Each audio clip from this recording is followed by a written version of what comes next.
नमस्कार, आर्या न्यूज देख रहे हैं आप। मैं हूं आपके साथ पल्लवी सिंह। खबरों की शुरुआत करेंगे कानपुर देहात से, जहां पर न्यायालय परिसर में जिला जज लालचंद गुप्ता ने राष्ट्रीय लोक अदालत के प्रचार और प्रसार के लिए प्रचार वाहन को हरी झंडी दिखाकर रवाना किया है। इससे आम जनमानस को राष्ट्रीय लोक अदालत की जानकारी हो सकेगी और अधिक से अधिक वादों का निस्तारण किया जा सकेगा। दरअसल आपको बता दें कि जनपद में 9 नवंबर से शुरू होकर 12 नवंबर तक राष्ट्रीय लोक अदालत और आर्बिट्रेशन लोक अदालत का आयोजन किया जाएगा। ऐसे में नोडल अधिकारी अमरजीत और जिला विधिक सेवा प्राधिकरण की सचिव संगीता ने ये बताया है कि राष्ट्रीय लोक अदालत में आपसी सुलह, समझौता और ऐसी तमाम चीजें निस्तारण की जाएंगी।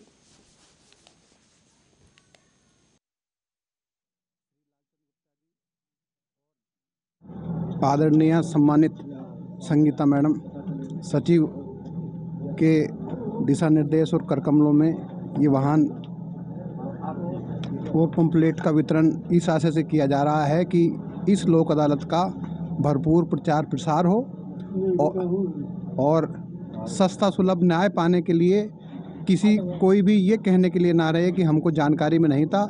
इस सब उद्देश्य को ध्यान में रखते हुए अधिक से अधिक संख्या में लोक अदालत में वादों को निस्तारण के लिए ये सब प्रक्रिया अपनाई जा रही है। सर, ऐसे में किन तरह के मामलों को निपटाया जाता है? उसकी पूरी लिस्ट है और लिस्ट का पंपलेट हमने आपको कहा है। उसमें ज़्यादातर पेटी ऑफेंसेस और जो समनीय मामले हैं वो सब मामले हम लोग निपटाने के लिए प्रयासरत रहेंगे। मेरी जनता से अपील है माननीय जनपद न्यायाधीश महोदय के बिहाफ पे कि वो अधिक से अधिक संख्या में मुकदमों के निस्तारण के लिए जो संक्षिप्त, सरल और कम खर्चीली प्रक्रिया अपनाई गई है, उससे संबंधित समस्त बातकारियों और जनता को जानकारी देने के लिए ये सब प्रोग्राम किया जाता है, ताकि लोग सस्ता सुलभ न्याय समय सीमा के अंदर, माने कम समय के अंदर प्राप्त कर सके।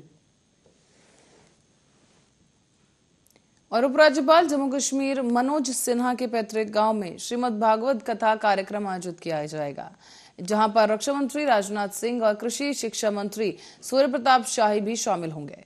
बता दें आपको कि 8 नवंबर को शामिल होंगे रक्षा मंत्री राजनाथ सिंह और कृषि शिक्षा और अनुसंधान मंत्री सूर्य प्रताप शाही। अब आपको ये बता दें कि जम्मू कश्मीर के उपराज्यपाल मनोज सिन्हा के पैतृक गांव गाजीपुर के मोहम्मदाबाद तहसील के मोहनपुरा में ये भागवत कथा का कार्यक्रम रखा गया है। इस कार्यक्रम को लेकर उपराज्यपाल मनोज सिन्हा के पैतृक गांव मोहनपुरवा में अर्श शाहिद इंटर कॉलेज में होने वाले इस कार्यक्रम का स्थलीय निरीक्षण और सुरक्षा व्यवस्था को लेकर एसपी और डीएम ने हेलीपैड का निरीक्षण किया है। तस्वीरें आपको वहां से दिखा रहे हैं, जहां पर निरीक्षण करने के लिए डीएम और एसडीएम भी पहुंचे हैं। और आपको बता दें कि इस कथा में केंद्रीय दिग्गज भी शामिल होंगे। और ऐसे में आपको बताते चलें कि मनोज सिन्हा के पैतृक गांव में भागवत कथा का एक कार्यक्रम रखा गया है, जिसका आयोजन काफी भव्य तरीके से किया जा रहा है। खासतौर पर यहाँ पर हेलीपैड की व्यवस्था, जिसे सुनिश्चित करने के लिए लगातार निरीक्षण भी किए जा रहे हैं। आपको बता दें कि केंद्रीय रक्षा मंत्री राजनाथ सिंह इस कथा कार्यक्रम में शामिल होंगे। साथ ही साथ आपको ये भी बताते चलें कि मनोज सिन्हा के पैतृक गांव में होने वाले इस कार्यक्रम को लेकर अभी से सभी तैयारियों को एक बार फिर से चाक चौबंद करने के लिए लगातार निरीक्षण किया जा रहा है। ये भी आपको बताते चलें कि श्रीमद् भागवत कथा कार्यक्रम जो आयोजित किया जा रहा है, उसमें रक्षा मंत्री राजनाथ सिंह के साथ साथ कृषि शिक्षा मंत्री सूर्य प्रताप शाही भी शामिल होंगे। ये कार्यक्रम 8 नवंबर को शुरू होगा, जहां पर रक्षा मंत्री राजनाथ सिंह मौजूद होंगे और कृषि शिक्षा और अनुसंधान मंत्री सूर्य प्रताप शाही। इसी खबर पर ज्यादा जानकारी के लिए पवन मिश्रा हमारे संवाददाता गाजीपुर से जुड़ चुके हैं हमारे साथ। पवन, आपसे जानना चाहेंगे इस कार्यक्रम को लेकर जमीनी स्तर पर अब क्या कुछ तैयारियां दिख रही हैं? जी, हम आपको बता दें कि जम्मू कश्मीर के उपराज्यपाल मनोज सिन्हा द्वारा अपने गांव मोहनपुरा में श्रीमद् भागवत कथा का आयोजन किया जा रहा है। कार्यक्रम में कई दिनों तक एलजी भी शामिल रहेंगे। शनिवार को जिलाधिकारी और पुलिस अधीक्षक ने अन्य अधिकारियों के साथ कार्यक्रम स्थल का निरीक्षण किया। इस दौरान हेलीपैड सहित अन्य व्यवस्थाओं को देखते हुए संबंधितों को आवश्यक दिशा निर्देश दिया। तो पवन, वहां पर कितने लोगों के आने की जो है संभावना आपको लग रही है और कितना जो अरेंजमेंट है वो किस हिसाब से किया गया है, कितने लोग वहां पर पहुंच सकते हैं? जी, हम आपको बता दें कि 8 नवंबर को श्रीमद् भागवत कथा का समापन है। उसके बाद वहां बृहद भंडारा का कार्यक्रम रखा गया, जिसमें उपराज्यपाल मनोज सिन्हा के गांव मोहनपुर में 8 नवंबर को भाजपा के दिग्गजों का जमावड़ा होगा।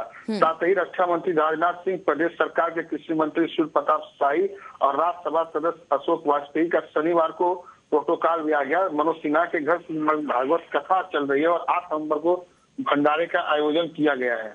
जी, तो पवन, ये कितने दिन तक ये कथा का कार्यक्रम चलने वाला है? जी, हम आपको बता दें, ये उपराज्यपाल मनोज सिन्हा लगभग ये उनका तीसरा दौरा संभावित है कि वो अपने गृह जनपद गाजीपुर में आए हैं और ये 5 नवंबर से इनका कार्यक्रम शुरू हुआ था। 5 नवंबर से शुरू है, 8 नवंबर को समाप्ति है। तो पवन, वहां पर अभी के लिए ताजा हालात वहां पर क्या कुछ है? कितने लोग इस कथा में इस वक्त मौजूद हैं? और साथ ही क्योंकि यहाँ पर कई केंद्रीय दिग्गज भी शामिल होंगे, तो उनकी व्यवस्थाओं को लेकर क्या कुछ निरीक्षण में सामने आया है? जी, हम आपको बता दें कि लगातार डीएम आर्यका खौरी और पुलिस अधीक्षक रोहन बोत्रे जो भी वीआईपी के आने की संभावना को देखते हुए मोहनपुरा में कार्यक्रम स्थल का निरीक्षण कर रहे हैं और कथे में जो है लगभग 5000 से ज्यादा की भीड़ है और सुरक्षा व्यवस्था के लिए पुख्ता इंतजाम किए गए हैं। तो पवन, इस वक्त वहां पर इस कथा कार्यक्रम में क्योंकि अभी भी जारी है, तो कितने लोग वहां पर बैठे हुए देखे जा सकते हैं? जी, हम आपको बता दें कि लगभग अभी हमने आपको बताया कि लगभग 5000 की भीड़ जो है वहाँ कथे पंडाल में है, जो कि शांति सुचारू रूप से कथा चल रही है और सुरक्षा व्यवस्था भी काफी अच्छी की गई है प्रशासन द्वारा। तो पवन, जिस तरह के भंडारा, क्योंकि अभी से काफी विशाल और भव्य तरीके से इसको रूप दिया गया है, अब क्योंकि भंडारा भी होने वाला है 8 तारीख को, तो उसको लेकर क्या इंतजाम है? कितने लोगों की वहां पर क्षमता है उस ग्राउंड में जहां पर ये कथा चल रही है? जी, लगभग हम आपको बता दें कि 8 नवंबर को समापन पर भव्य भंडारा होगा। इसमें 25,000 लोग प्रसाद ग्रहण करेंगे। कार्यक्रम में जहां तमाम नेता कार्यकर्ता शामिल होंगे, वहीं कई मंत्रियों के शामिल होने की भी संभावना है। एलजी 5 दिनों तक कार्यक्रम में मौजूद रहेंगे। कार्यक्रम को लेकर पिछले कुछ दिनों में तीसरी बार एलजी का जिले में आगमन हो रहा है। प्रशासन के प्रोटोकॉल के मुताबिक शनिवार को उनका आगमन होगा और 5 दिनों तक वो जनपद में ही रहेंगे। जी पवन, और क्योंकि रक्षा मंत्री राजनाथ सिंह खुद भी यहाँ पर पहुंचने जा रहे हैं, तो आपसे जानना चाहेंगे कितनी देर के लिए उनका ये जो कार्यक्रम में रहना है वो बताया जा रहा है, क्या समय तय किया गया है? जी, मैं आपको बता दूं कि 9 बजे जहां पर रात्रि विश्राम के बाद रविवार को सुबह 9 बजे सड़क मार्ग से मोहम्मदाबाद के पूरा में स्थित अपने आवास के लिए रवाना होंगे। वहां से पुनः शाम 6 बजे गाजीपुर के आवास पे पहुंचेंगे और रात्रि विश्राम के बाद अगली सुबह पुनः 9 बजे रवाना होते हुए अपने गांव पहुंचेंगे। जी पवन, बहुत बहुत धन्यवाद इस तमाम जानकारी के लिए। दर्शकों को हम दिखा दें कि यहाँ पर आप देख सकते हैं कि यहाँ पर जहां कथा हो रही है वहां पर सुरक्षा के चाक चौबंद इंतजाम के लिए भी लगातार निरीक्षण किए जा रहे हैं। ये कथा प्रारंभ हो चुकी है 5 तारीख से और 8 तारीख को इसका समापन किया जाएगा, जिस दौरान एक विशाल भंडारे का आयोजन किया गया है। और जैसे कि हमारे संवाददाता ने कहा कि करीब 20 से 25 हजार लोग उस दिन आने की संभावना है और ऐसे में रक्षा मंत्री की सुरक्षा को देखते हुए यहाँ पर सुरक्षा के उच्चतम इंतजाम किए जा रहे हैं। लगातार जो हेलीपैड है उसके उतरने की जगह पर भी यहाँ पर जो हेलीपैड है उसका निरीक्षण करने के लिए यहाँ पर डीएम और एसपी पहुंचे हैं। साथ ही साथ आपको ये भी बता दें कि मनोज सिन्हा के पैतृक गांव में यह आयोजन किया गया है।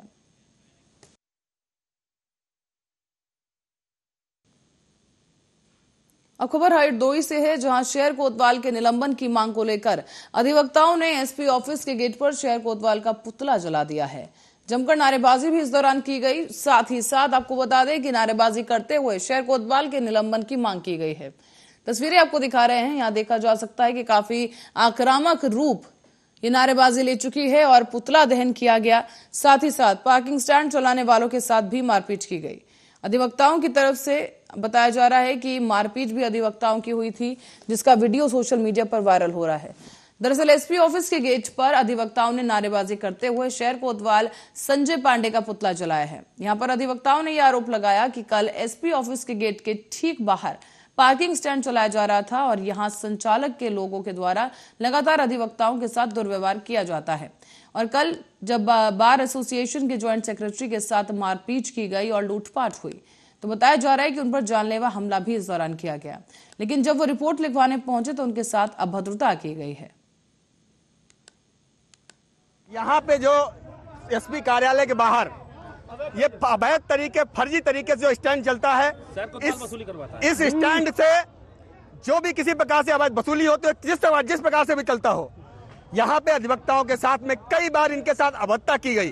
कल मेरे साथ यहाँ पर जो बैठा हुआ था, शायद जो भी था, वो जो संचालक था, कल उसके द्वारा मेरे ऊपर जानलेवा हमला किया गया स्टूल से। उसके बाद में हम जब यहाँ से गए शहर कोतवाली में प्रार्थना पत्र देने के लिए, कल उसके द्वारा मेरे पास हाथापाई की गई, मेरी पूरी शर्ट फट गई थी और मेरी जान से मामले का हमसे हमला किया गया, मेरी पूरी शर्ट फट गई थी। और उसके बाद में जब हम प्रार्थना पत्र देने गए, कई अधिवक्ता मेरे साथ थे, लेकिन वहाँ पुलिस, जो वहाँ एसओ साहब थे, एसओ साहब को प्रार्थना पत्र दिया गया। उन्होंने, संजय पांडे जी जो थे, उन्होंने कहा यह प्रार्थना पत्र मैं नहीं लूंगा और कहा आप लोग भाग जाइए, मुझे पता है कि क्या हुआ। मैंने कहा क्या आपको वहाँ जाने से पहले ही आपको क्या वहाँ पर सब जानकारी विवेचना हो गई? उनके बाद हम लोगों को भगा देने का काम किया गया, अभद्रता गया, गाली गलौज किया गया।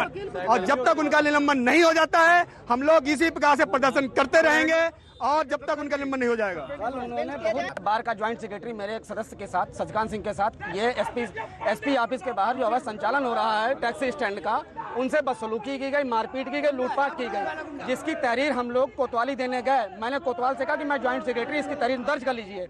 उन लोगों ने, कोतवाल साहब ने, अन्य दरोगाओं ने हम लोगों के साथ बदतमीजी के बोले मैं किसी पदाधिकारी को नहीं मानता हूं और बहुत बदसलूकी का व्यवहार किया। हमने जब उनसे कहा कि पीड़ित हैं, बोले कोई पीड़ित नहीं, तहरीर चेंज करके लाइए, तहरीर बदलिए, नहीं तो मैं लिखूंगा ही नहीं। बिल्कुल पूरी तरीके से डकार गए और उन्होंने लिखने से मना कर दिया।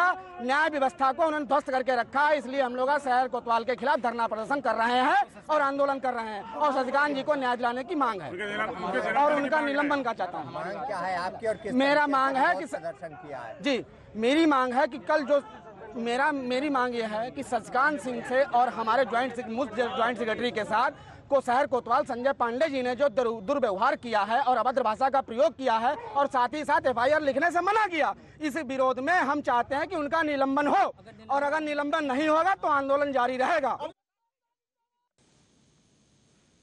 और 5 लाख दीपों से गढ़ौला धाम जगमगा उठा है। कछुआ ब्लॉक में स्थित गढ़ौली धाम में लाखों लोगों ने दीपक जलाए और दीपों में और मानव श्रृंखला से एक नया रिकॉर्ड कायम किया गया। गंगा किनारे रंगोली और जगमगाते दीपों से बनी मनोहरी छटा में भगवान शालिग्राम और तुलसी का विवाह किया गया। मिर्जापुर के कछुआ ब्लॉक में स्थित गढ़ौली धाम में ये नजारा देखने को मिला है, जहां काफी अद्भुत नजारा है और दूर दूर से यहां पर लोग इस नजारे को देखने आए। साथ ही आपको ये बता दें कि एक साथ 5 लाख दीपों से गंगा किनारे बसे धाम का हर कोना जगमगा उठा। आसपास के ही नहीं बल्कि देश के अलग अलग जगहों से, अलग अलग कोनों से भी लोग यहाँ पर ये भव्य नजारा देखने पहुंचे, दीपोत्सव में शामिल हुए और केवल दीप जलाए बल्कि अलौकिक और द्वितीय कार्यक्रम का हिस्सा भी बने। गांव की महिलाएं, स्कूल के छात्र छात्राएं और तमाम जनप्रतिनिधि और नेताओं ने भी इस कार्यक्रम में बढ़ चढ़ कर हिस्सा लिया। सामूहिक रूप से दीपोत्सव मनाने। और कितना अच्छा लग रहा है आज का कार्यक्रम? हाँ, हमको यहाँ आके बहुत अच्छा अनुभव हुआ। अभी दीप प्रज्वलित करने का कार्यक्रम है, फिर उसके बाद फिर हम लोग सामूहिक रूप से दीप जलाएंगे और सभी दीपों को प्रज्वलित करेंगे। पहली बार आई हैं? जी, मैं यहाँ पहली बार आई हूँ। क्या नज़ारा देख रहे हैं यहाँ पर? काफ़ी विस्तार में ये धाम फैला हुआ है, लेकिन अभी तो चल रहा है इस पर काम चल रहा है, इसको डेवलप करने के लिए। बाकी सब कुछ अच्छा है, बन जाएगा, अच्छा लगेगा। और मुख्यमंत्री योगी आदित्यनाथ और डिप्टी सीएम ब्रजेश पाठक के लाख चेतावनी देने के बावजूद भी डॉक्टर नहीं सुधर रहे। कमीशन के चक्कर में बाहर से दवाइयां लिखने का सिलसिला थमता नजर नहीं आ रहा है। मामला है शिवगढ़ सामुदायिक स्वास्थ्य केंद्र का, जहां शिवगढ़ निवासी अनिल कुमार मौर्य ने अपने रिश्तेदार सुनीता मौर्य का इलाज कराने के लिए स्वास्थ्य केंद्र में उसे भर्ती कराया था, लेकिन यहां पर तैनात डॉक्टर ने लगभग 1200 रुपए की दवाइयां और इंजेक्शन स्वास्थ्य केंद्र के बाहर खुले एक मेडिकल स्टोर से मंगवा ली। ऐसे में बताया जा रहा है कि यह हंगामा उस वक्त शुरू हुआ जब मरीज सुनीता मौर्य ने स्टाफ नर्स संध्या से ड्रिप चढ़ाने के लिए कहा, लेकिन आरोप है कि जो अस्पताल का स्टाफ है और जो नर्स संध्या है उसने मरीज के साथ बदसलूकी की है। बताया जा रहा है कि स्टाफ नर्स के द्वारा की गई इसी बदसलूकी और अभद्र व्यवहार की वजह से वहां पर जो परिजन थे मरीज के, वो काफी भड़क उठे हैं। मेडिकल स्टोरों से लगातार दवाइयां लिखी जा रही हैं, लोग परेशान हैं। हजारों रुपए की दवाइयां मरीज बाहर से लेने के लिए मजबूर हैं। ऐसे में स्वास्थ्य विभाग आखिर मौन क्यों है, ये बड़ा सवाल है। यह है कि मेरी बहन है, मैं इसको दवा लेकर करवाने के लिए सिलवड़ आया था। अच्छा। और मैं 12 बजे से यहाँ घूम रहा हूँ, कोई सुनने वाला नहीं। ऊपर वाले कहते हैं नीचे जाओ, नीचे वाले कहते हैं ऊपर आओ। जब मैं ऊपर पहुँचा तो यहाँ मैं संजय नाम की मैडम बैठी हुई और वो ये कह रही है कि मैंने उनसे पूछा कि सर मुझे एक बेड चाहिए, मुझे ग्लूकोज चढ़वाना। तो वो कहती कि क्यों, तुम्हें दिखता नहीं है? हमने कहा सर मैं क्या हम जाऊँ जो मैं आपके पास आया हूँ? वो ऐसे बोलते कहते नहीं आप जाइए जाइए, जैसे कुत्ते को लोग भगाते हैं ऐसे लोग मैडम ने मुझे भगा के। क्या नाम है मैडम का? संजय। और रायबरेली में प्रभारी निरीक्षक जीआरपी की बहादुरी से रेलवे स्टेशन के प्लेटफॉर्म पर एक हादसा होने से टल गया। बता दें आपको कि राजगीर रेलवे स्टेशन प्लेटफॉर्म का मामला है, जहां बनारस से चलकर दिल्ली जाने वाली Kashi Vishwanath express railway station पर रुकी और ट्रेन रुकने पर एक अधेड़ बुजुर्ग रविशंकर शर्मा ट्रेन से उतरकर कुछ सामान खरीदने लगा। लेकिन ऐसे में ट्रेन दोबारा चल दी, जिसके बाद बुजुर्ग वहां पर ट्रेन पकड़ने की कोशिश करता है, चढ़ने की कोशिश करता है, लेकिन इसी दौरान उसका पैर फिसल गया, जिससे स्टेशन पर हड़कंप मच गया। लेकिन ट्रेन के बगल में चल रहे थाना प्रभारी जीआरपी पप्पू यादव ने अपनी बहादुरी दिखाते हुए इस शख्स की जान बचा ली है। बताया जा रहा है कि प्लेटफॉर्म के बीच फंसे इस युवक को खींचकर तुरंत ही बाहर निकाला गया और ये पूरी घटना सीसीटीवी में कैद हो गई है। फिलहाल ये बुजुर्ग सुरक्षित है और सुरक्षित निकाले जाने के बाद इस शख्स ने पुलिस का आभार व्यक्त किया है। पूरा पता होता है। न्यू दिल्ली मोहन गार्डन द्वारका मोड़ डी 307। कहाँ से आप बैठे हैं? हम दिल्ली स्टेशन से बैठे। बनारस से बैठे? नहीं अभी आए जो आए दिल्ली से हैं बनारस के लिए।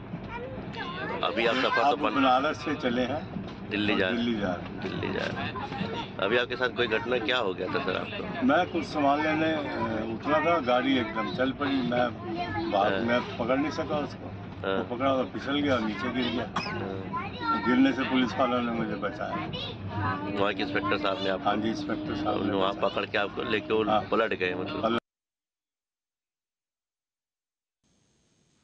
और अलीगढ़ के सर्किट हाउस में प्रदेश के पर्यटन मंत्री जयवीर सिंह ने कहा है कि भाजपा प्रदेश में आगामी समय में होने वाले नगर निकाय चुनावों के लिए लड़ने के लिए पूरी संजीदगी के साथ तैयारी करेगी और लड़ेगी। हर समुदाय, हर वर्ग के स्वच्छ छवि और कर्मठ प्रत्याशियों को चुनावी मैदान में उतारकर सबका साथ, सबका विकास, सबका विश्वास की नीति पर चुनाव लड़ा जाएगा।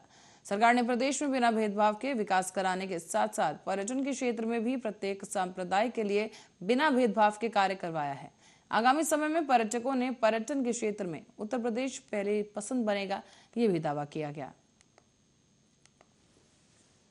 प्रदेश में स्थायी निकाय के आगामी जो चुनाव टाउन एरिया से लेके नगर पालिकाओं से लेके नगर निगम तक के चुनाव होने जा रहे हैं, पार्टी बहुत ही गंभीरता से और संजीदगी से इन चुनाव को लड़ने के लिए पूरी तैयारियां किए हुए है। हम लोग एक बूथ तक, पन्ना प्रमुख तक अपने संगठन के माध्यम से पहुंचने का प्रयास किए हैं। पूरी तैयारी है, जैसे चुनाव की घोषणा होगी हम लोग अच्छे लोकप्रिय प्रत्याशियों को उतार करके ज़्यादा से ज़्यादा उत्तर प्रदेश की सीटें जीतने का काम करेंगे। जिस तरीके से इस बार मुस्लिम समाज से भी लोग महसूस कर रहे हैं कि हम लोगों को मौका मिला, क्या कुछ उनको मौका मिलने वाला है? देखिए, उत्तर प्रदेश में आदरणीय मोदी जी के दिशा निर्देशों में और आदरणीय योगी जी के नेतृत्व में जन कल्याणकारी योजनाओं से लेकर के विकास के महत्वाकांक्षी योजनाओं को लेकर के जो सद्भाव बना है, जो प्रदेश का वातावरण बना है, उसमें सभी वर्ग, धर्म, जाति के लोगों को समाहित करते हुए लोग आगे बढ़ रहे हैं। हम किसी विशेष मजहब, विशेष धर्म, विशेष जाति के ऊपर न राजनीति किए हैं, न आगे करने का काम करेंगे, लेकिन हर वर्ग धर्म के लोगों का समर्थन मिल रहा है और हर वर्ग के उन लोगों को हम लोग अपने साथ जोड़ करके प्रत्याशी बनाते हुए जिताने का काम करेंगे। जो जनता के बीच जिनकी पकड़ है, जनता के बीच जिनकी लोकप्रियता है और जनता के बीच जिनकी अच्छी समझ है, ऐसे प्रत्याशी देंगे। और जनता का जिस प्रकार से आशीर्वाद हमें पिछले चाहे विधानसभा का चुनाव हो, पंचायती चुनाव हो, कोऑपरेटिव का चुनाव हो या तमाम अन्य छोटे मोटे चुनाव हो, और सभी चुनाव में जो समर्थन मिला है, आशीर्वाद मिला है, उसी के अनुसार हमें पूरा भरोसा है कि आगामी स्थायी निकाय के चुनाव में भी हमें समर्थन मिलेगा और प्रचंड बहुमतों के साथ हम लोग प्रदेश में ज्यादातर अपने प्रत्याशियों को जिताने में सफल हैं। आप जिस विभाग के मंत्री हैं, लगातार माननीय प्रधानमंत्री, मुख्यमंत्री, अयोध्या हो या फिर काशी हो या फिर मथुरा हो, काम हो रहा है, क्या पर्यटन में चेंजिंग आए हैं, क्या कुछ चेंजिंग होने वाला है? जबरदस्त परिवर्तन। देखिए, वो 2-3 महत्वपूर्ण चीजें हुआ करती हैं। 17 से पहले उत्तर प्रदेश की जो परिस्थितियां थी, खासकर कानून व्यवस्था को लेकर के, चाहे विदेशी धरती से चल के कोई पर्यटक आता था या प्रदेश के लिए अपने देश के अन्य स्टेट के कोई।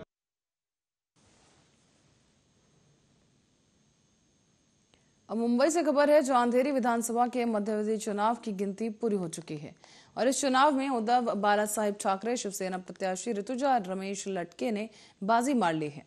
इस मध्यावधि चुनाव में उद्धव बालासाहेब शिवसेना की उम्मीदवार ऋतुजा लटके को कांग्रेस राष्ट्रवादी कांग्रेस ने समर्थन दिया था। भारतीय जनता पार्टी ने भी ऋतुजा के समर्थन में अपना उम्मीदवार वापस ले लिया था और इस चुनाव में मात्र 31% मतदान हुआ है।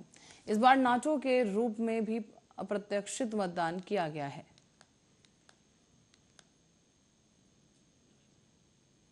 तो वहीं आपको बता दें कि अंधेरी में इस वक्त जश्न का माहौल है और ऋतुजा लटके की जीत से यहां पर तमाम जो उनके समर्थक हैं उनके अंदर भी खुशी की लहर दौड़ उठी है। हालांकि आपको बताते चलें कि ऋतुजा को काफी समर्थन मिला। अब मुंबई की अंधेरी विधानसभा के मध्यावधि चुनाव ये जो हुए हैं उनकी गिनती आखिरकार पूरी हो चुकी है। बताया भी जा रहा है कि चुनाव में उद्धव बालासाहेब ठाकरे शिवसेना प्रत्याशी ऋतुजा रमेश लटके ने बाजी मारी है। आपको ये भी बता दें कि मध्यावधि चुनाव में उद्धव बालासाहेब शिवसेना की उम्मीदवार ऋतुजा लटके को कांग्रेस राष्ट्रवादी कांग्रेस ने समर्थन दिया था। अब भारतीय जनता पार्टी ने भी ऋतुजा के समर्थन में अपना उम्मीदवार वापस ले लिया था। ऐसे में ऋतुजा का जीतना लगभग तय माना जा रहा था, लेकिन आज उस पर भी आधिकारिक मोहर लग गई है क्योंकि जो गिनती आई है चुनाव के वोटों की, उसमें ऋतुजा ने बाजी मार ली है।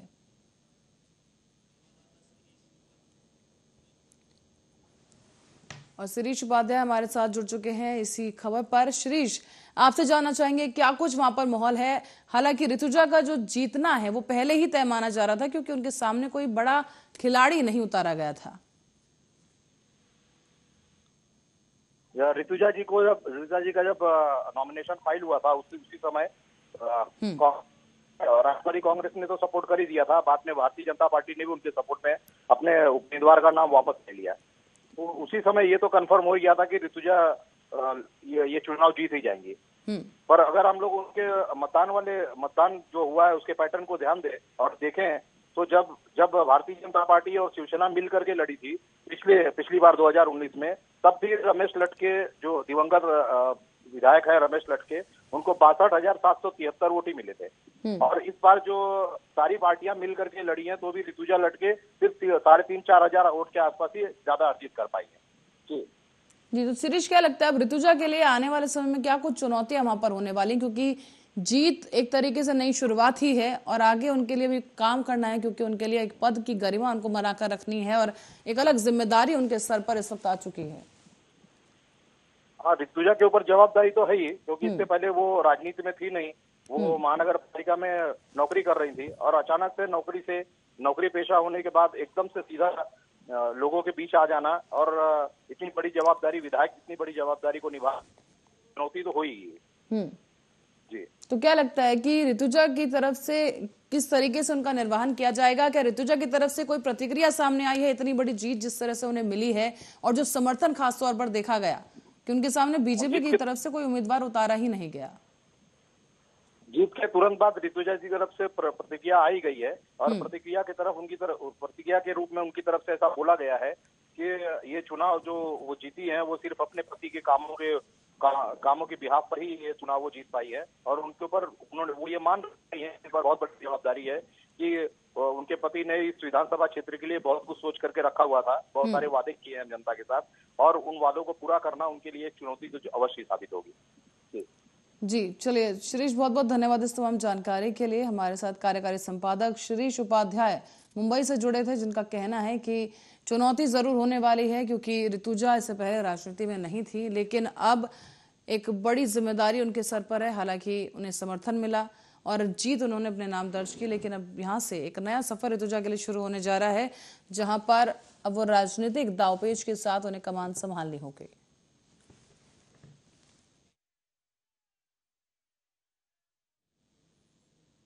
इस खबर के साथ ही बुलेटिन में फिलहाल के लिए इतना ही। देख शुरू रहेंगे तमाम खबरों के लिए देखते रहिए आर्या न्यूज।